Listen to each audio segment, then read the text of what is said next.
And whenever in the world you're watching this, so excited to be here with my good friend, Catherine O'Brien. And she was actually my teacher at one point, and now we're really good friends, right? Right, I forgot about that. And that was when I studied under this woman named Dr. Pat Allen. And she has developed what she calls androgynous semantic realignment, which is to change the language that you use to get the result you want. And Catherine was her sidekick, her teacher, and went into more depth of some of the concepts. So Dr. Pat Allen is also taught us transactional analysis, and Catherine went into more depth with that, and I just absolutely love it. And Catherine, I wanted to tell you that I work for Better Up. Let me see if I can get this comment off here.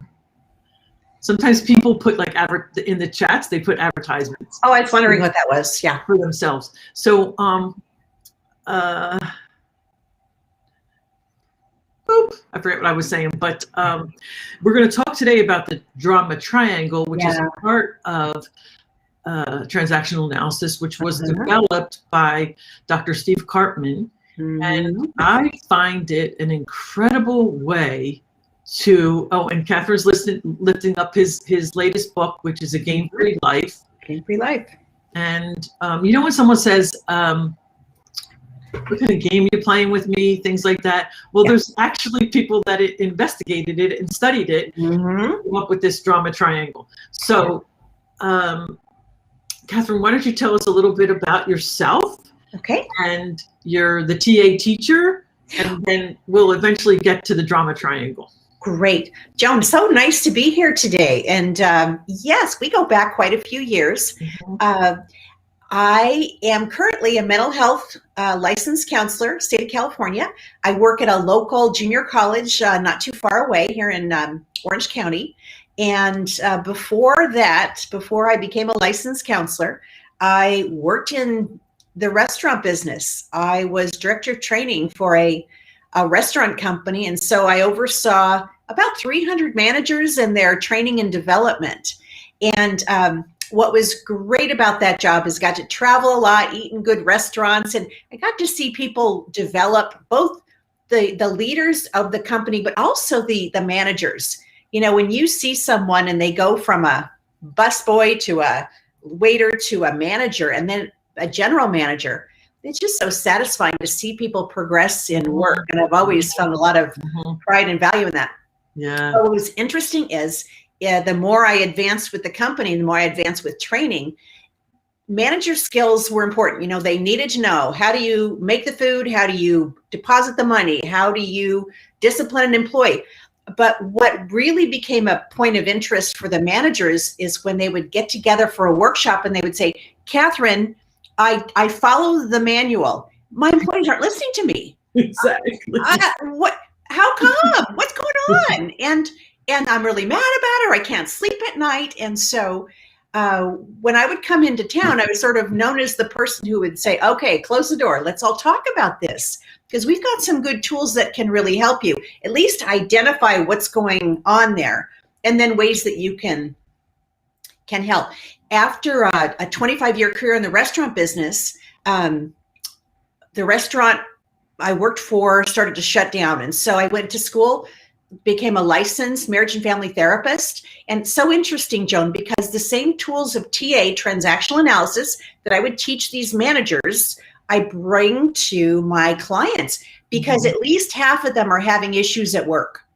And when they have some tools, some principles that can help them at work, it's amazing how that also translates to home.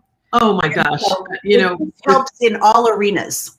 Without a doubt. Like, I don't know that you can actually separate. I mean, like, I appreciate we put masks on, or I might use different words. I might be more professional when I'm at work and I'm at home, but I don't know how you can separate the two.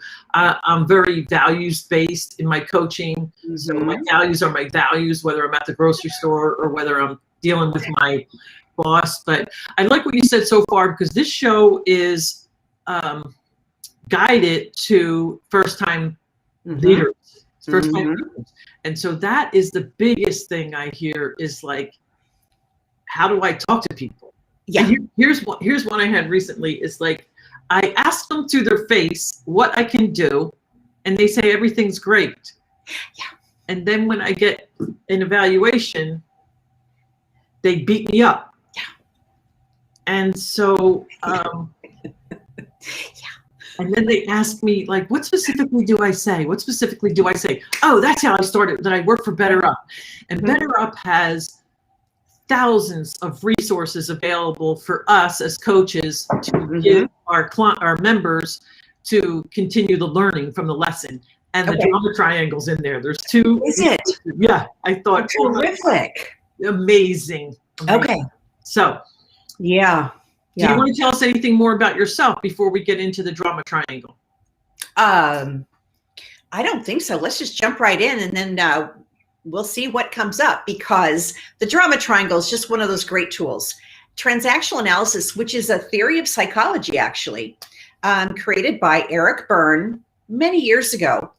Eric Berne, smart man from Canada, moved to the United States, and he said, you know, we really need to make psychology more understandable to people. He said anyone over the age of 10 should understand. And so his motto was, let's put together some good diagrams and some good simple definitions that will help people understand what good communication looks like, what bad communication looks like. Because if we can link up a visual tool to an idea, a concept, for instance, Joan, when I have a couples call up for marriage counseling and they say, you know, we have a problem. It's number 1, communication. And I say, of course it is. And I have the best diagram for you to show you what good communication looks like and also how it goes off the rails. And so when you give someone a good diagram, something great happens to their brain, which is they begin to look at it and they go, oh, you know what she's talking about? She's talking about that employee I had last week, or she's talking about the manager I had a couple months back, or that boss that really drove me so crazy. And now I have not only a diagram, I have a word, a definition, a term to go with it. And so it's like a good formula. The formula applies at work, but that formula applies at home. The formula applies when you're in line at Starbucks. The formula applies. And so that's when I had a client one time say, she goes, I was driving with my girlfriend and her mother. And she said, and I knew a drama triangle was about to unfold. I could just sense it. And she said, my girlfriend, she was the victim and her mother was the persecutor. And they looked back at me in the back seat as if to say, come on, time to rescue, fulfill your role. And so her point to me was, I knew it was happening. I didn't quite know what to do. And I said, well, that'll come. The very first thing we need to do is be aware of what's happening. And the fact that she was so aware of it was so helpful, because once we can name it to tame it, which is what Dr. Daniel Siegel says, when you can name something and you've got a good diagram for it, then you begin the problem of solving the problem. So that's what I love about TA, and in particular, the drama triangle. Well, Joan, you and I met Stephen Cartman, who is such an interesting, bright man, came up with, after many, many years, you know, Steve Cartman said in the book, Living a Game-Free Life, he was a colleague of Eric Berne's, and Berne had talked about a psychological game. And he says, oftentimes when we have these dysfunctional relationships with other people, he said he called that a psychological game. And he said there's usually 3 roles in the game: the victim, the rescuer, and the persecutor. And Steve Cartman said he was playing basketball one day, just a pickup game of basketball, passing the ball back and forth. And all of a sudden he was thinking about the victim, the rescuer, and the persecutor. And he said, you know, this is sort of like a triangle. You know, you pass the ball off and we switch roles. So the victim becomes the rescuer, the persecutor. And he put it in a diagram and he showed it to Eric Berne, and Eric Berne said, well, they're going to be talking about that now for the next 100 years, because you put together a good picture to this interaction, this dysfunctional, unsatisfying interaction that seems to persist because we don't know how to, we get into it, but we don't know how to get out of it. So So let's, for those people that don't know anything about the drama triangle, Yeah. so your triangle, I notice, is upside down. I guess you wouldn't say it's upside down, but most people, most of the time I think of a triangle with the point going up. Well, this is how Steve Cartman does his triangle. Sure, not a problem. Yeah. And then on the left, we have the persecutor. So tell us, what does that?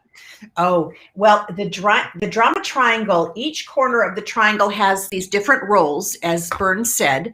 And the persecutor is, think of someone, Joan, someone at work, let's say, who is always trying to find something wrong with other people, who seems to think that they're better than other people, who seems to delight in someone's failure. Now I've got you. And so they'll look for problems. They'll also say, well, see what you made me do. See, you did this, and so I screwed up. And so the persecutor is someone who is almost on the hunt for finding something wrong, so they can say, aha, got you.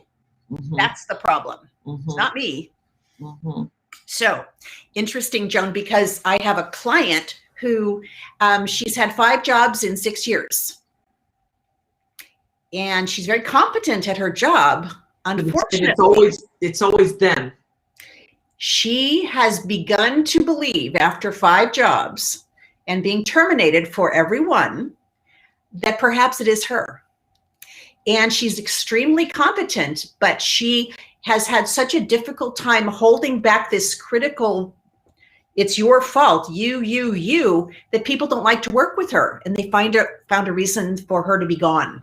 So that became a problem. So she came to counseling because she said, I'm really good at my job. I make 6 figures, but these people around me are so incompetent. I just can't handle it. Exactly.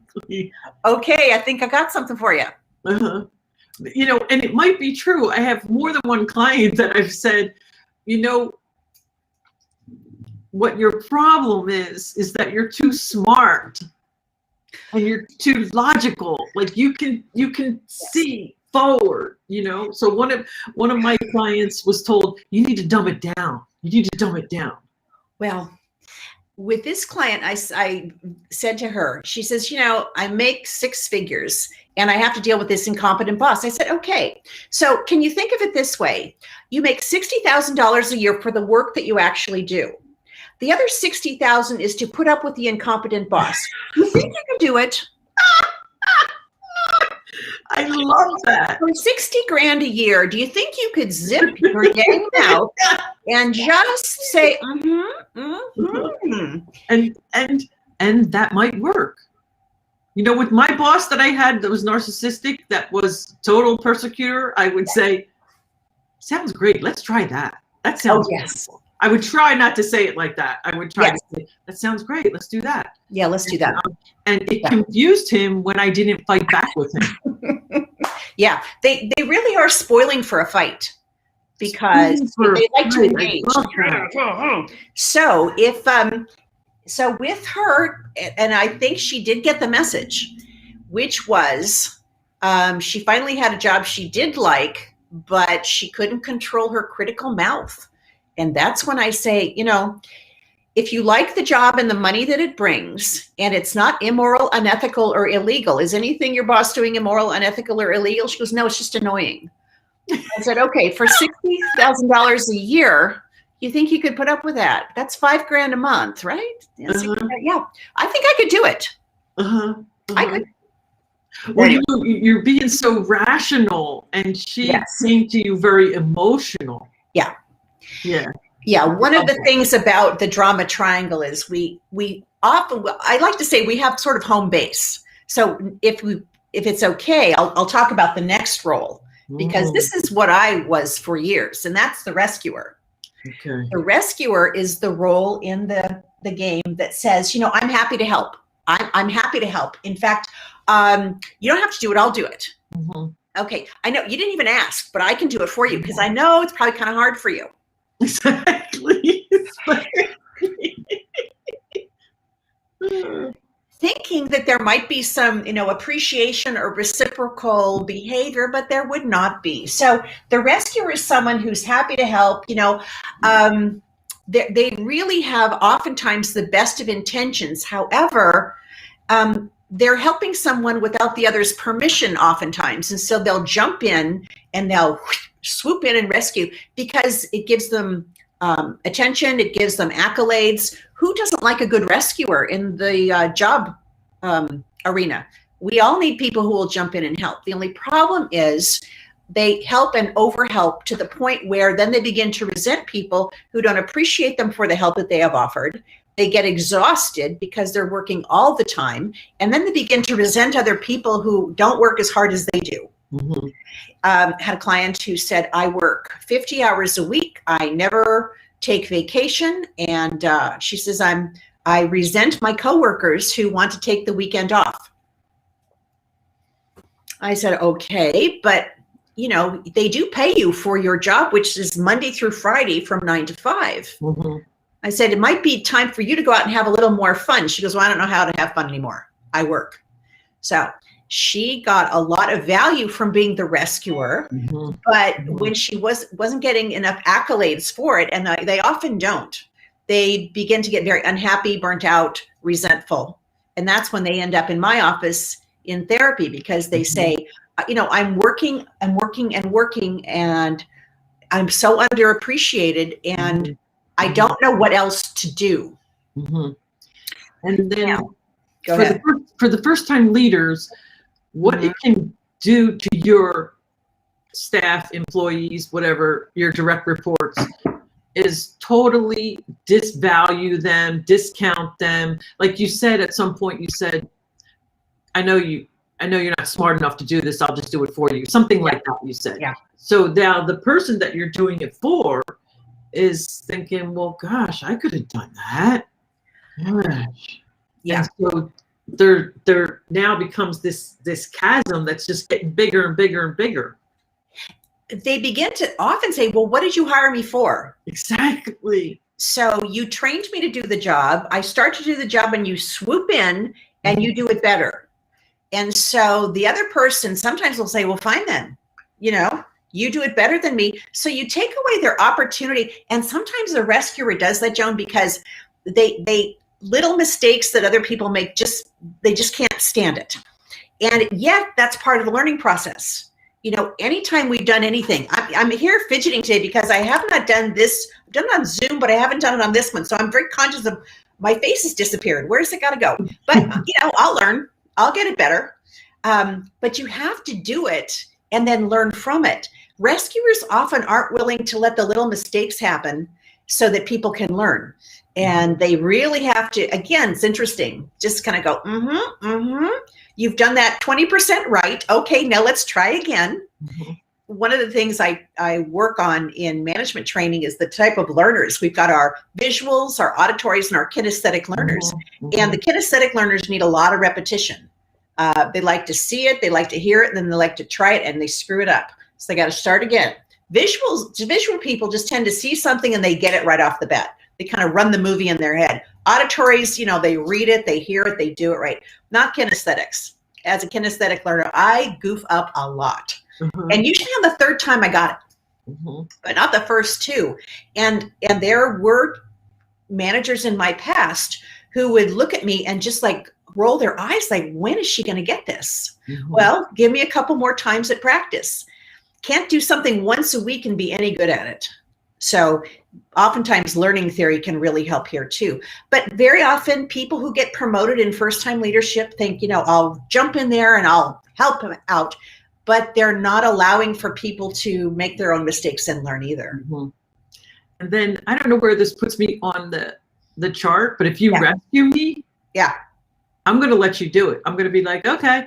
I don't have anything to do. I'm going to plan my next vacation. Like, great. You're taking all my work away from me. Okay. Yeah. And then I also had the thought that if the rescuer let the people make mistakes and move forward, she or he could take the weekend off. Oh. I have to tell you that many of my not only first-time managers, but some really experienced managers, like they've worked 50 hours already, but they show up on a Sunday because they know they're needed. Well, you know, you're not always needed. And sometimes letting people struggle to get the job done on their own is the right path. So if as a rescuer, it's sometimes you have to go, okay, calm down. They're going to be okay. And even if it's not perfect, who cares? Is it getting closer to the goal? Yes. You know, we don't yell at kids who are on a two-wheeler bicycle for the first time and say, oh, leave those training wheels on forever. You know, you're just not getting this. No, you got to let people struggle a bit. You get to encourage them along the way. So rescuers sometimes have to learn appropriate boundaries of when to assist, but when not to assist, so that people can get the job done. Yeah. So each of the points on the triangle then has pros and cons, or my gosh, yes, what they have to work on. Yes, it's an opportunity to sort of see, you know, every employee is going to present in a different way.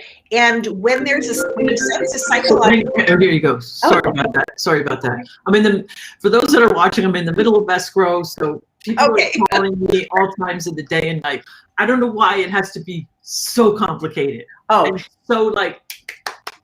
Yeah, I think if I ran a therapy group for people in escrow, I think I could make a lot of money and help, because it is so stressful and nothing. And then immediately, then it's like, Joan, we need this right away. We need this right now. No, I don't think we do. Send it again. And what's so funny is, why didn't you tell me at the beginning? I would have gotten all the documentation. But no, you told me get these two and then stop worrying. Well, I am worried. So where am I on the triangle right now? Well, I'm probably the persecutor. I'm silently persecuting. Well, but you're sort of, well, that's really true. Well, let's talk about the victim, because I got to tell you, the victim is someone who says, oh, poor me. Well, can you expect me? How could you expect me to do this? I've only been here 2 years. I haven't really mastered what you're talking about, so I need some help. And so they're often super sensitive. They sort of want the kid glove treatment. They don't like criticism, but sometimes they pretend incompetence. I remember working with I will not mention her name. She was a very competent person, but every now and again, when given a new assignment, she would say, I have no idea how to do this. I say, well, Dory, you did something really similar just a couple days ago. No, I do not know how to do this. And so she would pretend incompetence in order to be the victim. But what she really wanted, she wanted a rescuer. She wanted to kind of rope someone into the rescuing so that she could play a wonderful game, which is, poor me, I don't know what to do. I need a rescuer like you to help me. And then the rescuer, sure, I can help. And then they help, and then the rescuer often thinks in management, good, I've helped them, they've learned. Here comes the next one. Oh, I need help. Oh, okay, well, sure. So very often they create this game, which is, well, have you thought of it doing this way, victim? Yeah, but you know, I really don't understand it very well. Can you show me again? So they play the game, Burton called, why don't you? Yes, but. And so this can be a dynamic between the rescuer and the victim for a very long time. Usually, though, the rescuer begins to get resentful, gets a little like, really? You, after everything I've done for you, you don't get this? So they don't return the phone call, perhaps, or they don't immediately step to it. And then sometimes the victim then can flip to the persecutor and say, you used to be so helpful and so nice. And now you are, the worst words of all time for the rescuer are, you are so selfish. Oh, don't call me that word. I'll do anything not to be called selfish. And so that really snaps the rescuer back into action. It's funny too, because I have seen this. The victim tends to sense that help and rescuing is being withdrawn. And so sometimes they will do something to step in and rescue someone else to say, see, I'm good, I can do it. Now, they didn't ask to be rescued and it wasn't something that was particularly helpful, but they want to let the person know, keep helping. So according to Steve Cartman and Eric Byrne, these we can flip from role to role to role. How many times, Joan, have you gone from, not you, I'll say me, I'm rescuing, and then that's it. No more rescuing for you. You have stepped on my last nerve. Or I've been trying to rescue you for the last 20 years, and it has not been fruitful. It has not been productive. And in fact, I'm trying to help you and you really don't want to help yourself. So it's okay. So very often this can be more family members, because family members who, help me. Okay, I'll help you. But then they go off the path, and then you find out, oh yeah, they're doing whatever you told them they probably shouldn't do. They're not getting the sponsor they need for their illness or their problem. They're just going to do this again and look for other rescuers, And, I have to confess, I think I've had a boyfriend or two like this, and they're going to find someone else. So fast, your head will spin.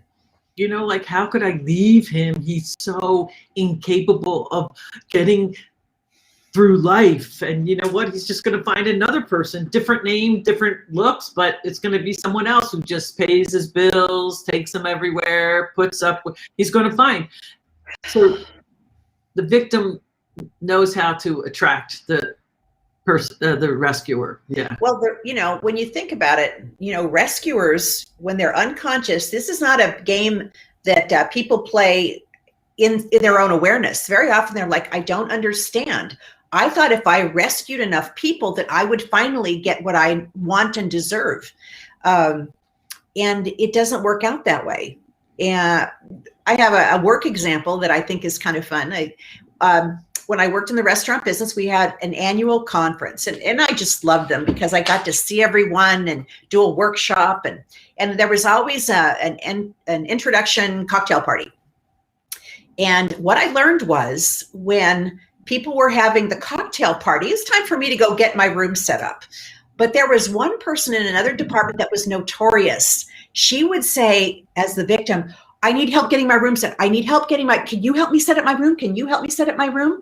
And I learned that there was a bit of a game going on there. So one year, my new assistant came to me and she goes, oh, Vicki needs her room set up. I said, I know. And I've set up my room already. And I can help for probably 20 minutes, but then I have a dinner reservation. And she goes, but she needs her room set up.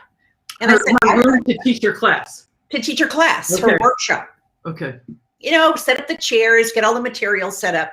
And I had already done my room. I was ready, but she wasn't, and she needed help. And I said, no, I'll help you for 20 minutes and then I'm done. And then sweet Chris says, well, that's kind of selfish. You really should be more helpful. And I said, talk to me tomorrow. I'll be at, I think it was P.F. Chang's for dinner. Well, Chris was nowhere to be found at dinner. I had a nice dinner, went home, went to bed. The next day I wake up at breakfast. She comes trudging up to me and she goes, I cannot believe it. She said, I was in fixing her room while she was at the cocktail party downing lemon drop martinis. And did she show up at the very end? I said, yeah, I know. She did that last year. So I said, so what'd you learn? She said, next year I'm going to dinner. I said, yeah, next year you go to dinner, because she's really good at kind of getting people to help her, but it's really only so she can continue her socializing and not do the work. So good for her. She roped another person into her drama. But when you get the lesson, you go, oh, that. So you have good boundaries. I say to rescuers, they say, well, what do I do? I said, you can be a resource person. You could say to her, well, who else is, we have 3 volunteers. Why don't you go ask them if they can help set up your room? Oh, you need a ride to the doctor? Oh, Uber? Have you done Uber? Let me help you with that app. Okay, pretty good. So check out that app. And I'm sorry, my 97-year-old father. Okay, never mind. If you have to go, we can end. I don't. I don't, but it was one of these, always happens when I'm live on camera, which is Dad okay? Well, Dad is okay. But on Facebook, he posted something that said, I need prayers. I said, you know that he wants prayers for other people who need it more than him. So anyway, but she wants to know. Let's come back to it. So when you are aware of this, the drama triangle is something that you can see played out. And when you can, Joan, and when people out there can see it, it is so instructive. Because when you have an employee who is, very often either the persecutor, the rescuer, or the victim, then it's your job as the manager to say, how am I going to deal with this? They're going to require different interventions. But the rescuer, I would sit down with them and say, I know you want to help. However, let's think about the development of your staff. Are you really helping out when you take over the transaction at the cash register every time and you don't give the new host a chance to complete and learn the computer and learn the interaction between the guest and himself? I said, the victim, notice in the first couple of weeks after you've hired someone, if they are perpetually in the victim, I haven't been shown. I think I mentioned I was in charge of training about 330 managers at one point in time. And I happened to call a training restaurant, and a new trainee, manager trainee, had been there 3 weeks. And I said, how's it going? And they said, I've been ignored here. No one even has interacted with me to tell me what to do. I said, okay, well, you know that training manual that you have? Yes, I do. I said, would you go to page 12? Why? I said, because on page 12, it says you're to call Catherine O'Brien and report back on what you've known. I've noticed you haven't checked in yet. So you have a manual which has your direction on what to do. Have you picked it up? Have you read the kitchen manager manual? Have you watched the videos on kitchen safety? Well, that angered her, but it also gave me a lot of feedback because she kind of alternated, Joan, between the victim, oh, poor me, and the persecutor. You guys aren't training me right. And that's, I think, a good distinction for our group here, which is sometimes the victim can start out with, oh, poor me, I really want to do this well. I just need some help. And then they turn around and they make it someone else's fault, or this is the problem. And so you're left sort of stunned, deer in the headlights, say, what just happened here? So it can be really helpful for a new manager to say, if I'm walking into a really dysfunctional, unproductive interaction between people, do I have people here who are victims, rescuers, or persecutors, or are they people flipping around? Because that can be something that you're going to have a strategy for how you interact with each particular person. For me, the victim gets a certain amount of time to demonstrate making agreements and keeping them. In other words, your first day of training, the health department shows up. Your manager isn't there to give you a warm welcome. So did you read through the manual? Did you watch the videos? Did you observe what's going on with the health department in the restaurant business, Joan? That's so important. Everything totally, absolutely. Rocks, it's like the health department's here. They have the power to close us or keep us open. So rather than being really mad about the fact that you're not getting one-on-one time with the general manager, observe what's happening. So there you go. Right. So if someone comes from a position of, well, I don't know, I wasn't trained, and I know because I developed the program that the training materials were there, then I know that what I have is a victim, and it was possibly a poor hire, so I want to keep an eye on them. The persecutor is someone that I would find when I would say, well, this is how we do it here. Here's our procedure manual. And they'd say, well, you know what? The place I worked before, they did it this way. That's really nice. And I'm very happy for them. And this is how we do it here. Well, at the other place, I had one new manager say 6 times, at Applebee's, they do it this way. Sometimes people tell you, and this woman was telling me, I don't like it here. And that's okay. If it's not your cup of tea, it's not your cup of tea. Have you ever worked in a restaurant, Joan? Oh my gosh, yeah. And I just loved it. I was a waitress and bartender, loved it. Oh, you know what? There is a certain amount of chaos that I find really comforting. Exactly. I love making order out of chaos. And it's chaos it's new chaos every day. Like when but you don't have an inbox, you don't have phone calls waiting. You just go and say, okay, let's start again today. Yep. In my world, the biggest, of course, Mother's Day is the biggest day of the year. And we would prep for weeks for Mother's Day. And what I would tell people is get as ready as you can. And then, okay, doors open, go to put it into operation. Well, something's going to go wrong. We don't know what it is yet. One time we were making new fresh whipped cream for the pies to put out there. And a new person went to the bin, and salt and sugar look a lot alike. I have a feeling where this is going. So dump it in there, whips it up, puts it in the machine, and went out to the dining room, and people were going like this, "Poi, what happened?" Well, you don't like that salt in that whipped cream that we so lovingly put together for you. So anyway, that was a lot of fun. So in terms of employees, and this is when I think the higher you go in management and leadership, the more these interactions with employees can really throw you off your game and absorb a lot of your time if you aren't aware of some of the potential problems that can happen. So the drama triangle, and Joan, I know a lot of people who've seen this, unaware that it's Steve Cartman's creation, but used a lot in alcohol and drug rehab. I heard that. Yeah, because so often the person that ends up in alcohol and drug rehab says, well, I'm a victim and I don't know what to do. And they have had a rescuer helping for sometimes decades. And then the rescuer gets sick and tired and turns into the persecutor. How dare you do this? And then it's really unproductive, because then usually the person feels badly about persecuting and then goes back to rescuing. And then the victim perfects. There's a really interesting learned helplessness is something that we all have to be aware of. Learned helplessness is when someone says, I don't know, and I don't think I can learn, because they fear doing it wrong. They don't want to really take responsibility.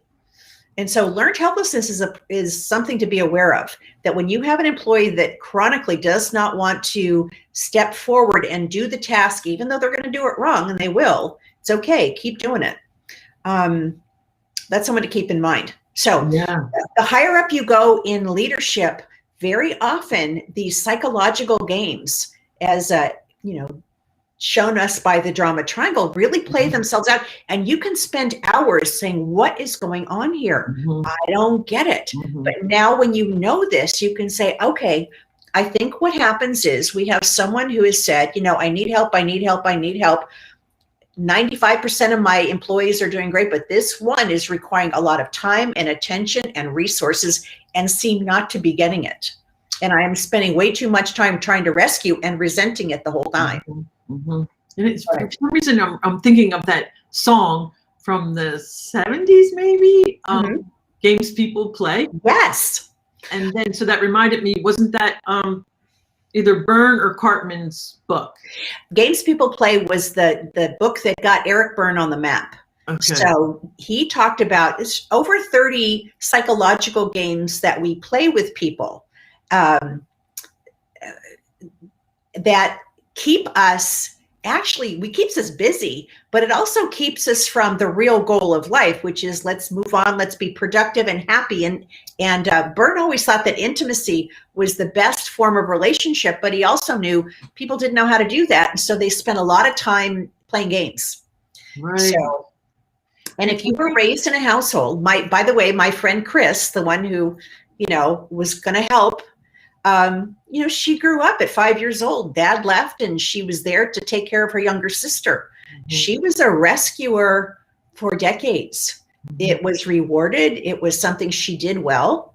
But then when she would over rescue and people wouldn't appreciate it, then she would get resentful and angry and what's wrong with people? Appreciate everything I do. She would be so confused. Now, confused is a good word. Like what? Yeah, what do I have to do here?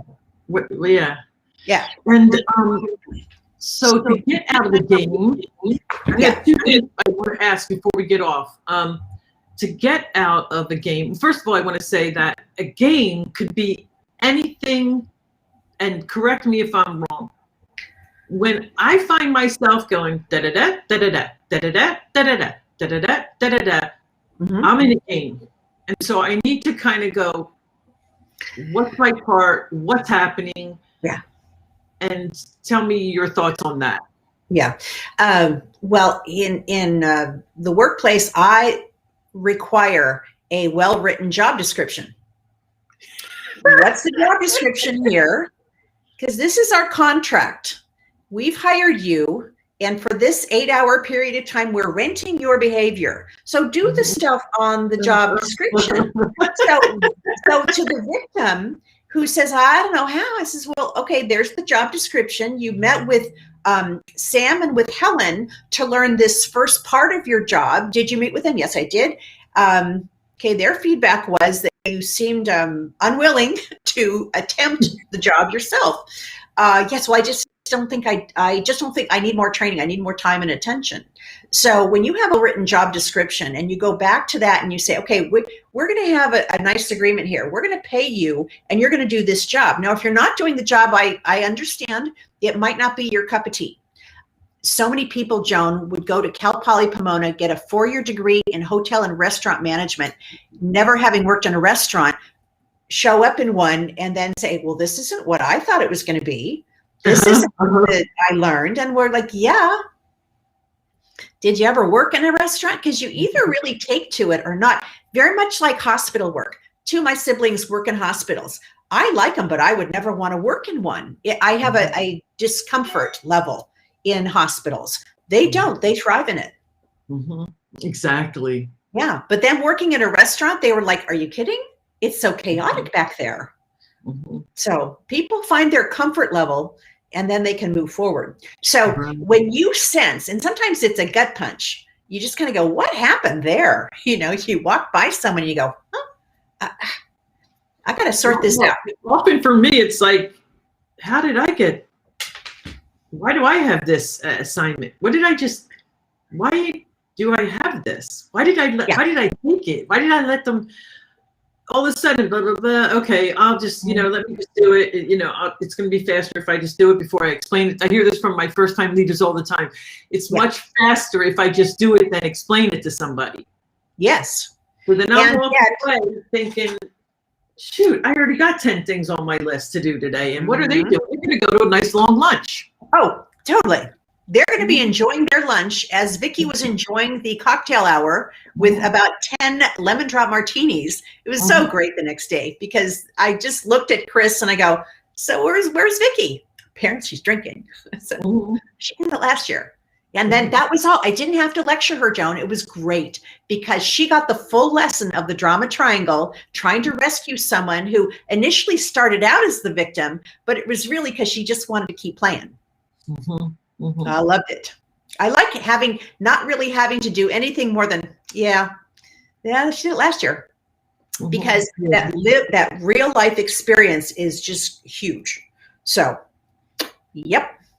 So for any first time leaders that are looking at it now or in the future, I want to tell them, and I want to see what your thoughts are on this, that when you discipline somebody, when you have done the things you need to do, and now we need to go to the next level. Yeah. You're not being a persecutor. No. You're following your job description. Yes. Have you made it clear? I love that you said the job description because I'll say to people, what does the job description say? Yeah. And they go, I don't know. And I said, okay, we'll just get the job description, email it to me. The next time we meet, let's discuss where here are you, because a lot of first time leaders have a really hard time with this really short but very long word, no. Oh, such a good word. And delegating. Yeah.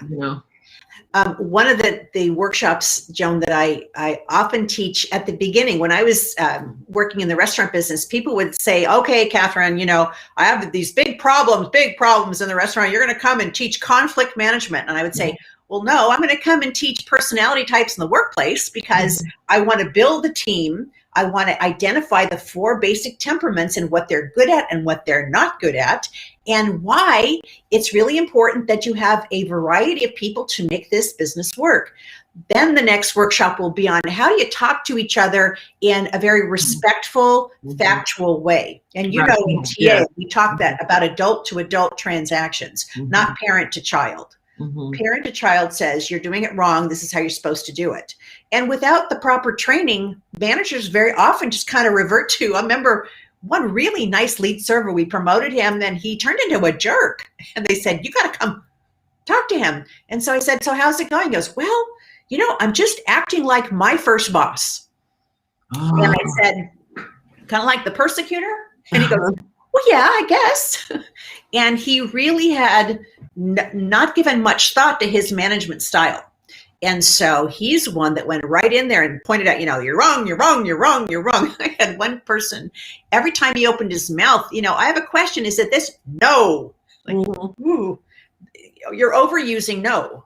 So I think good systems drive good behavior. And so I am a real fan of a good job description, a good contract, a good agreement. Something as simple, Joan, as a server would come up and say, you know, okay, it's slowed down. I said, yeah, we're going to close your station, start your side work. You come find me, so I'll check you out. No leaving without checking out with me first. And by the way, that should take about 10 minutes. So I know what time to expect you, but you come find me. And then I'll go through and we'll go through it together. So I got really good at very specific direction that would help people direct people more clearly. So, you know, we'll check out in a little bit. Well, an hour and a half later, you know, they're in the back eating cookie dough out of the freezer because they know where the cookie dough is. I do think that transactional analysis, and Pat Allen by extension, has helped me so much in being more precise with language. And good, precise language, I think, just clears a lot of the chaos out. And so when we can use good, clear language, very adult to adult, which is very respectful interaction with someone, providing positive strokes. These are all words that, you know, Eric Byrne used. In fact, it was so interesting. I will tell you, you said, what else do you have? When I teach TA, and by the way, I do to my MFT interns, I help them understand the principles by using the metaphor of a healthy, flourishing tree. I don't know if you've ever noticed, but there's no picture of a perfectly healthy human being out there, because at any given time, we're not perfectly healthy. So I use the metaphor of a tree that's flourishing with a really good root system, which is based on if we were to translate it to people, we all have good belief systems which promote us being rooted in a good, positive, healthy life. And then we show different behaviors. And then what I do is I say, okay, here's the TA tools and philosophies that go along with that. Now, people appreciate that, but what they really appreciate is they say, but when someone's having a hard time, I say, well, the tree needs work. You know, their root system needs to be more developed, which results in some poor behavior. And here are the TA tools that will help you figure out what went wrong so that you can adopt the correct ones. So I know this is sort of people who love TA just say, okay, that helped me make sense of what tool to use when. Eric Byrne, bless his heart, said TA is a simple system. Well, that's sort of true, except that he was so prolific that there are so many TA tools that people oftentimes get confused. So when I work with MFT interns, good tools to help people behave in the way they want to behave, and how do you find your way out of chaos? Most of us had some poor training early on in life, or in the workplace had some poor managers. And without some good, clear direction, we tend to emulate what we've seen, productive or not productive. Right. Yeah. A couple phrases I tell new leaders to say is based on the information that I have at the time. Yeah. Because especially if you're brand new, you don't know if this person is telling you the truth or giving you all the information or not. Based on the information I have at the time, this is my decision. And let me think about that and I'll get back to you. I'll take it under advisement. I like that. Every now and again, I think I've watched too much Law and Order, but let's take this under advisement and the court will rule. That's not what I mean. But what I mean is, thank you for letting me know. I'm going to process that. We'll meet again tomorrow. And my favorite thing as a manager is never leave anything open-ended. When you have an assignment, it's got to have an end date. And so mine was Friday at 3:00. I wanted a report from my reports no later than Friday at 3:00 from email. And so here is your checklist. Now tell me, document what you did this week, where you been, who you talked to, and what you taught this week. Because without that, what I found is people just would show up at restaurants, talk a little bit, sit down for a piece of pie and a cup of coffee and do nothing. So by Friday at 3:00, I often found was a really good deadline for almost anything. So give people a deadline. Right. If it's Friday at 3:00 or in 10 minutes, you should be done, come find me. I love that. Yeah. It's really helpful. So, yeah, that's what nothing makes me happier, Joan, than, in the restaurant business, it was so great to see, like Freddie. I knew Freddie when he was a busser and he didn't speak English. When I left the company, Freddie was running one of our most profitable restaurants because he had learned, he'd gone up through the ranks, didn't have a formal education, but did what he needed to do to, kind of move up the ranks, and then, bought a house, had kids, started fixing cars on the side. I mean, he did very, very well. And for me, that's really satisfying. To see people say, okay, I've got a goal. How am I going to get there? Right. That kind of discounts the people that say, I just haven't had enough training. I just don't know what to do. And then I always say that, if you had 2 Freddies, you could get rid of 5 people.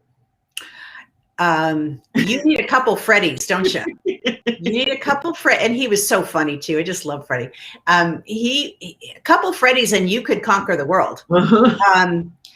This is why in the business of the restaurants, units kind of lived and died by the general manager. If you had a strong manager, it didn't matter which personality type, but if they knew who they were and hired people to, like Dwayne from Arizona, very quiet, very diligent, very detail oriented, didn't like people. It was okay. He hired Shirley. She loved people. She would be out in the front talking to everybody. He goes, best hire I ever made. Because she will handle the guest complaints, talk to people, blah, blah, blah, blah, and I can be back here doing the important job of running the business. But he appreciated her and respected her. And also, when she would want to talk, he'd say, okay, you get 10 minutes. Go. And so it's a wonderful gift that we have as managers and leaders, that we say, I've got a couple tools that I think may really help you. Because without the drama triangle, you're just sort of left with something's going wrong. I don't know what it is. I don't know how to fix it. And now I'm at home, but I'm worried about work. And I feel like I should know better, but I don't know what to do.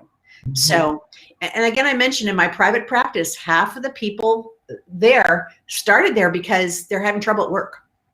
Oh, absolutely. Yeah. And if work isn't going well, there's your livelihood that you may lose. And you just have, bosses or underlings that are driving you crazy. And you think, okay, I got to figure this out because I just can't do this anymore. And that's good. It's nice to be able to say to someone, we got some good transactional analysis tools that can help you. Here's an overview of the most popular ones. You tell me what you need. And then tell me the story of the employee that's driving you crazy. Tell me the story of the boss that's talking to you. And sometimes, we have to say, you've tried everything you could try. You've changed your behavior, but, your boss doesn't seem to want to change, or you have an employee that's just smiling and just won't change either. And if they're not teachable, then you have to do the job of saying, this is our 3rd time meeting. We have talked to you. We've verbally counseled you. We've given you additional training, and you haven't met the terms of the job description. So terminating employees is something that needs a whole workshop, because sometimes people, I had a manager who said, Catherine, I did what you said. I gave him a warning and now he's really upset. I said, well, it's 3 days before Christmas. you wanted to fire him before Christmas. She goes, I told you, I warned him. I said, she goes, it's in his file. I said, how many warnings? She goes, 43. I said, so 43 written warnings sort of says to someone, this doesn't have much teeth to it. This is sort of like, don't do it. Well, it goes back to your triangle. She's being the persecutor, he's being the victim, then she rescues him and says, okay, well, you know what, and then I'm back, we'll try it again. Those people, because I've managed them. Yeah. They come almost to what they need. Yeah. Like say they need 100, whatever. They get 98. Mm-hmm. And then you feel bad. Yep. So you give them, you say, okay, yeah. Tried real hard. Mm-hmm. Yeah. I said, how did you let it go 43 times? I said, I know my training. I didn't say do it 43 times. Mm-hmm. I said, I seem to recall, at three warnings, call HR because they can coach you through it. Mm-hmm. And she goes, I didn't hear that part. It's like, okay, well, so now you have a bigger disruption going on. Mm-hmm. So what is really, okay, I've really been thinking about this a lot, Joan. What do I want to leave new managers with? And it is this, that when you learn how to handle people in the drama triangle and handle it effectively, the respect and appreciation you get from the other employees is huge, because they often say, oh my gosh, he's been a persecutor since he showed up. He just looks for opportunities to make everybody miserable and point out how good he is and how stupid we are. Thank you. More often it's the victim. We have been pulling her weight for months now. We have been doing her job for her, and she just, she gets upset and the managers say, oh, that's okay. And then the rescuers are often the ones that say, after everything I've done, not only do they not appreciate me, they really still don't do the job, and they still really complain all the time. Mm-hmm. Mm-hmm. Exactly. So when you learn this and you learn some techniques to specifically what am I going to do? Good job description, good disciplinary program, follow through. Boy, sometimes you won't get the attaboy, but you deserve it. Mm-hmm. When you separate from an employee that's just been causing problems, it's a relief. Mm-hmm. And it's part of your job. But that would be another workshop altogether. That would be another workshop altogether. And it usually is a relief to all the people involved. Okay, so we're going to end now because we're almost at 11:30. Our time just flew by.